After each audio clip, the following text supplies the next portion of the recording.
we also know that she may be lost. She may already be gone. You just watched that. You just heard a daughter, one of the most recognizable faces on American television, stand in front of a camera, barely holding herself together, and say the words that no child should ever have to say about their living mother. She said she may already be gone. She said she may already be dancing in heaven. And the moment those words left Savannah Guthrie's mouth, something in this case shifted permanently. Not legally, not forensically, but emotionally. The family crossed a threshold that you cannot walk back from. And the question that is now burning through every comment section, every newsroom, and every living room in America is a simple but devastating one. Why now? What happened between yesterday and today that pushed this family to that edge? That is exactly what we are going to break down today, because February 24th, day 24, is not just another update in this case. It is a turning point, and by the time you finish watching this, you are going to understand exactly what that video means, what it does not mean, who is still in the frame of this investigation, and what every single one of us watching can do right now to help bring Nancy Guthrie home. Let us go back to the beginning of this case for a moment. Not to the night of January 31st, but to the very first videos Savannah Guthrie posted after her mother disappeared. In those early days, she was devastated, but she was direct. She spoke to the kidnapper. She said the family had received the message and they understood. She pleaded for her mother's safe return with the certainty of someone who still believed, completely and without reservation, that their loved one was coming home alive. Her brother Cameron posted, Annie posted. The family was a unified, vocal, visibly shaken wall of hope. Then, a few days later, Savannah appeared again, yellow ribbon, yellow sweater, yellow flowers filling the Today Show studio around her, and she said, "Keep praying. We believe in a miracle." The yellow color became a symbol of that hope. Communities across Tucson tied yellow ribbons to trees. Strangers left yellow flowers outside Nancy's front door. The tone was urgent, but not surrendered. Now compare all of that to what you just watched. The same woman, the same love, but a completely different emotional register.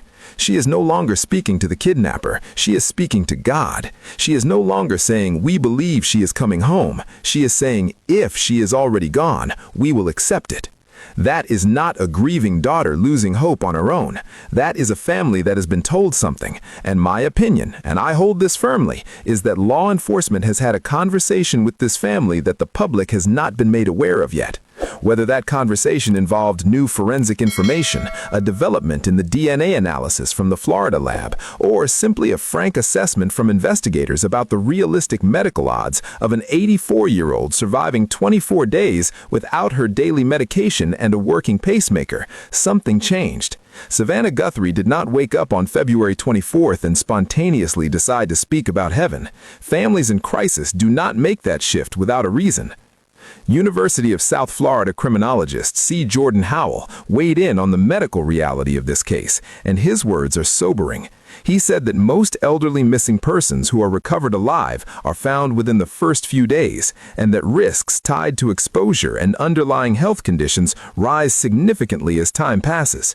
He was careful to say that a positive outcome is not impossible, but his language carried the weight of what the statistics actually show. 24 days, no medication, a pacemaker that lost contact with its monitoring service in the first hours after Nancy disappeared. That is not a timeline that the science treats with optimism. And I think Savannah Guthrie knows that. I think her family has known it for a while. What changed on February 24th is that they finally said it out loud. Now, let us talk about the reward, because the mechanics of this matter as much as the emotion. The family is offering $1 million for Nancy Guthrie's recovery, not for an arrest, not for a conviction, but for her recovery, dead or alive. The reward does not hinge on prosecution. It only requires that she be found. The family had reportedly been ready to offer a cash reward from the very beginning of this investigation, but held back on advice from law enforcement who feared it would overwhelm the infrastructure for processing tips. The fact that they have now released it with law enforcement coordination tells you that investigators believe at this stage the benefit of a financial incentive outweighs the risk of a tip line flood. And within just 12 hours of Savannah posting that video, more than 750 calls came into the FBI tip line. A senior law enforcement official was direct about what they actually need. He said, "We do not need another 1,000 calls. We need one." Money can erode a lot of allegiances. That statement matters. Read it again. Money can erode a lot of allegiances. That is not the language of an investigation chasing a random stranger in the desert. That is the language of an investigation that believes someone close to this situation is protecting information and that $1 million might be enough to make them stop. So I want to ask you directly in the comments, who do you think is holding information in this case? Because that official's words carry a very specific implication. Someone in Nancy Guthrie's world knows something, and they have been quiet about it for 24 days. Which brings us to Annie Guthrie and Tomaso Cioni. And I want to be absolutely clear before I say another word. Sheriff Chris Nanos issued a formal public statement on February 16th declaring that the entire Guthrie family, including all siblings and their spouses, has been cleared as possible suspects. He called them victims. He called the online speculation about Cioni misleading and cruel. And I respect that statement, but I also think the public deserves to understand the full picture of why that suspicion existed in the first place and why it is proven so difficult to completely extinguish even after the official clearance. Tomaso Cioni is married to Annie Guthrie, Nancy's oldest daughter. He is a biology teacher who has lived and worked in Tucson for over 15 years. He is the last known person to have seen Nancy Guthrie alive, dropping her off at her home at approximately 9:45 in the evening on January 31st. In the weeks that followed, investigators visited Annie and Cioni's home at least 5 times. On one visit, they stayed for nearly 3 hours. Flashes of camera lights were seen inside the house from the street. Deputies left wearing blue gloves and carrying brown paper evidence bags, the kind used specifically for biological material. A former CIA and FBI special agent confirmed publicly that the equipment visible in those photographs was evidence processing gear. The family's vehicle was impounded. Investigators probed their septic tank with long instruments and flashlights. They removed security cameras from the property and carried them out in bags. Now, the sheriff says all of this was standard investigative procedure and that the searches were consented to without a warrant. Legal experts confirmed that searching the family of the last known person to see a missing victim is completely routine, and the family cooperated fully, turning over phones, computers, vehicles, and access to their home without resistance. Experts who analyzed the clearance say it stemmed from alibis, surveillance records, and forensic exclusions. The DNA recovered from inside Nancy's home does not match any member of the Guthrie family. That is a fact. And while the internet has circulated theories about a power of attorney document she only signed 8 months before Nancy disappeared, legal professionals have repeatedly stated that such documents are routine in property transactions and carry no inherent investigative significance. So why does the speculation refuse to die? Because human beings are wired to find patterns. And when the last person to see someone alive is also the person whose home investigators searched 5 times and whose septic tank was probed, the pattern instinct fires hard. Sheriff Nanos himself acknowledged the difficulty of this publicly. He told the Daily Mail, "I understand the pundits are out there. They're going to say he is the last one to see her alive. We understand that stuff. But my goodness, you were putting a mark on somebody who could be completely innocent. And more important than that, he is family." That is a sheriff defending a man's dignity with genuine frustration, and that frustration is worth taking seriously. Cioni has not been named a suspect. He has not been named a person of interest. He has been formally cleared, and the internet's continued targeting of him and Annie causes real damage to real people who may be completely innocent victims of the same crime that took their mother. Does that mean all questions should stop? No, it means the questions should be asked responsibly, based on documented facts, and with the understanding that being cleared is not the same as being forgotten by an investigation. The DNA results are still pending. The case is still open. Nobody has been arrested, and until someone is, the honest and fair answer is that we do not know. What we do know is this. This case has exposed something uncomfortable about the way we consume tragedy in the digital age.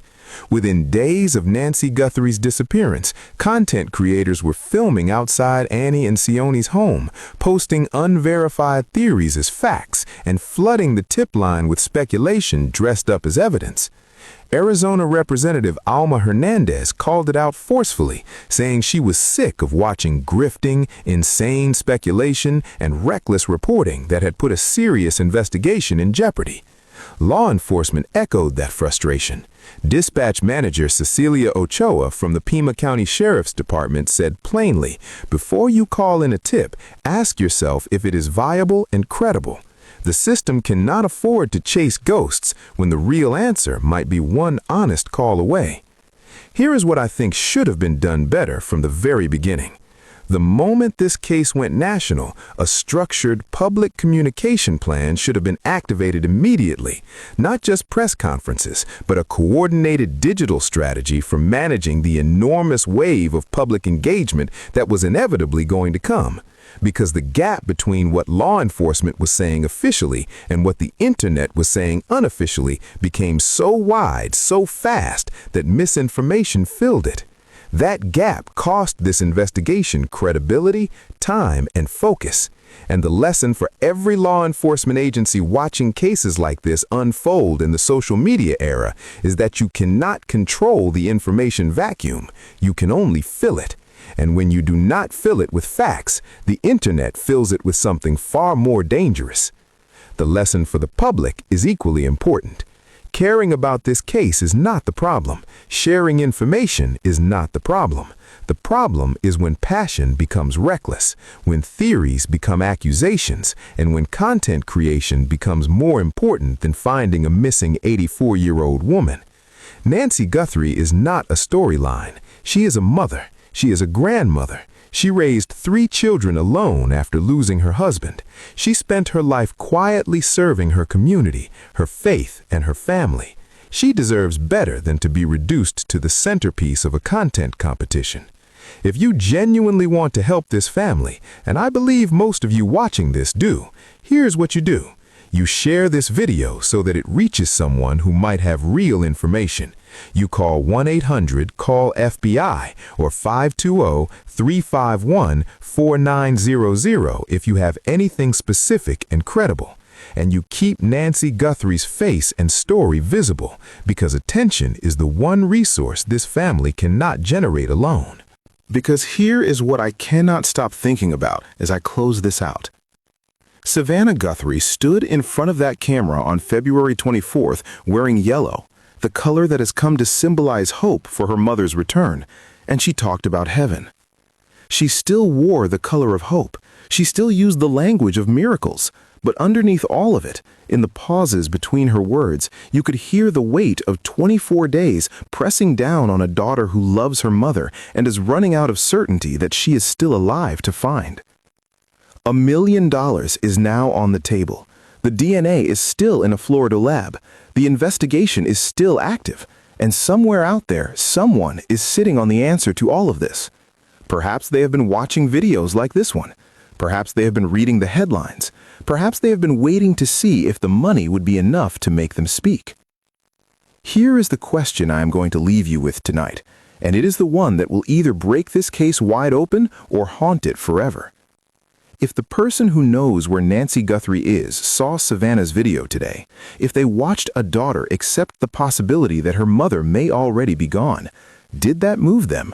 Or did it confirm that they are safe? Because the answer to that question may already be on its way to the FBI tip line, or it may die in silence with the only person who knows the truth. The DNA results are coming, the genealogy trees are almost built, and somewhere in this world, a signal that was sent from a pocket on the night of January 31st is still waiting to be found. We will be here when it is. Subscribe and turn on notifications, because when this breaks, you need to be watching.